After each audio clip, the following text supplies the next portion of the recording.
হে everyone, good morning. কেমন আছো সবাই? আশা করছি সবাই খুব ভালো আছো, আমরাও খুব ভালো আছি।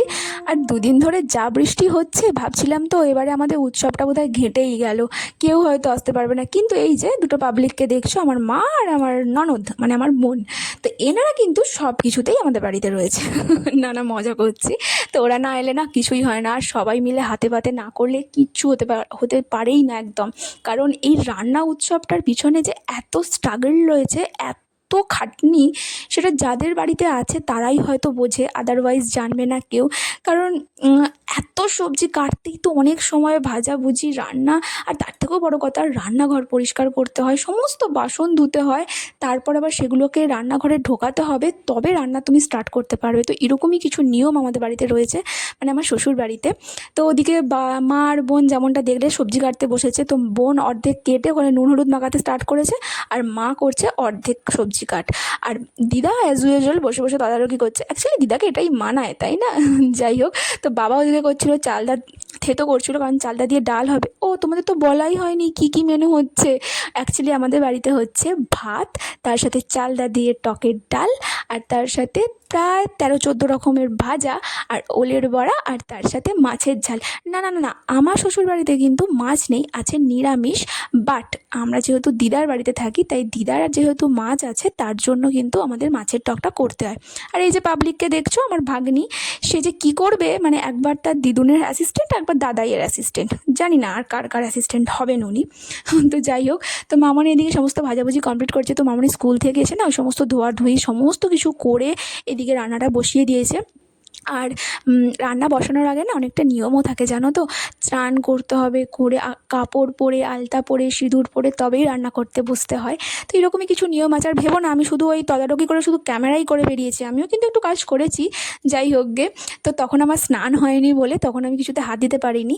তো আমি সকাল সকাল উঠে রান্না বান্নাগুলো কমপ্লিট করেছি। আর আমার পায়ে না একটা কিছু হয়েছে, যার জন্য আমি একদমই মানে হাঁটতে পারছিলাম না, তাই সবাই আমাকে একটু প্রেশার অতটা দেয়নি কাজে।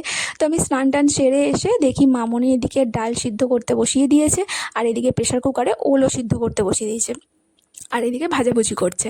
তো আমি এসে দেখলাম ওল যখন সিদ্ধ হয়ে গেছে, তো চলো ওলের ভরার জন্য ওলটাই মেখে দেওয়া যাক।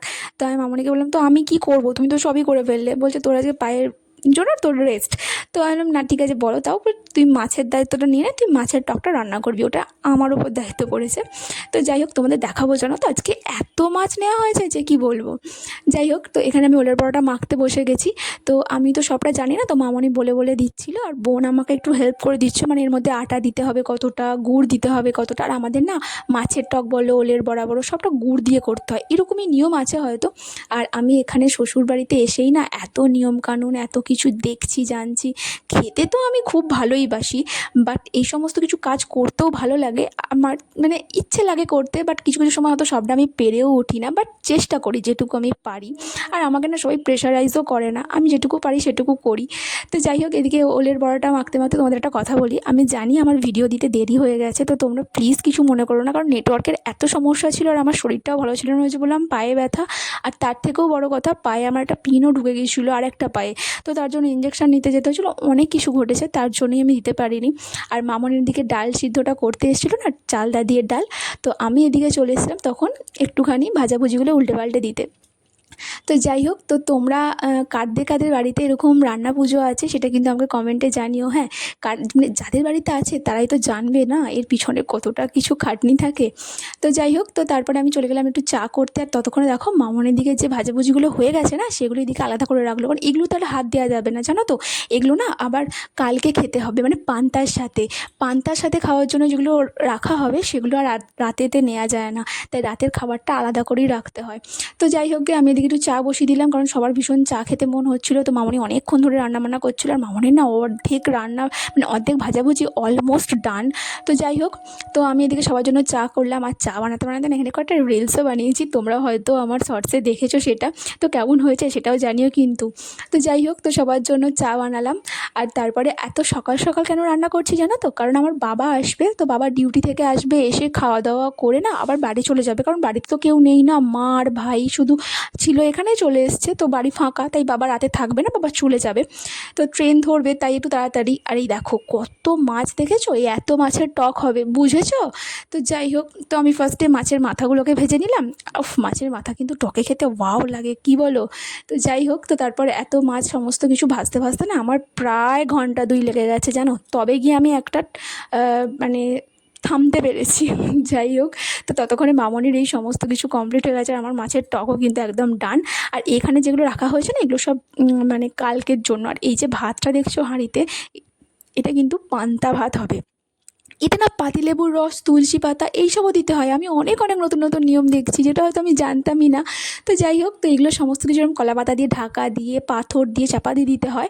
তো এখানে পাখাও চালিয়ে দিয়েছিল মামনি, তো সমস্ত কিছু করে রেডি রেখে তারপরে এখানে ধূপ জেলে মা মনসাকে ডাকতে হয়। ততক্ষণে না আমার এদিকে চাটাও বেশি ফুটে গেছে। তো তারপর দেখাই তোমাদের, চলো। তো এইভাবে প্রণাম করে মাকে ডাকতে হয়। তো আমরা সবাই, বাড়ির সমস্ত সদস্যরাই একে একে এরকম প্রণাম করলাম, আর আমাকে তো করতেই হবে, কারণ আমি তো বাড়ির বউ বলে কথা। তাই অ্যাজ ইউজুয়াল এক গলা ঘোমটা দিয়ে সুন্দর করে মাকে ডাকলাম। আর এটা তো মা মনসার, তাই সবাই আমরা একটু ভয়ই পাই। হ্যাঁ, সব কিছু একটু নিষ্ঠা করে করারই চেষ্টা করি, কারণ কোথায় কি পা লেগে যায়, তাই না বলো? তো যাই হোক, তো কীভাবে খাওয়া দাওয়া করছিলাম আর কী কী খেলাম, চলো সেই ভিডিওটা তোমাদের পরের পার্টে দেখাচ্ছি। তো আপাতত ভিডিওটা এইটুকুই থাক, তোমাদের সাথে দেখা হচ্ছে নেক্সট একটা অন্য ভিডিওতে। যদি তোমাদের এই ভিডিওটা ভালো লেগে থাকে তাহলে কিন্তু please please please please like করে দিও, শেয়ার করে দিও, সাবস্ক্রাইব করে দিও আমার চ্যানেলটাকে। তো সবাই আমার পাশে থেকো, আর সবাই ভালো থেকো, সুস্থ থেকো। দেখা হবে অন্য ভিডিওতে। আর হ্যাঁ, কার কার বাড়িতে কিন্তু এরকম রান্না পুজো আছে, আর কারা কারা এইসবের সাথে অভ্যস্ত, আমাকে কিন্তু কমেন্টে জানাতে একদম ভুলো না।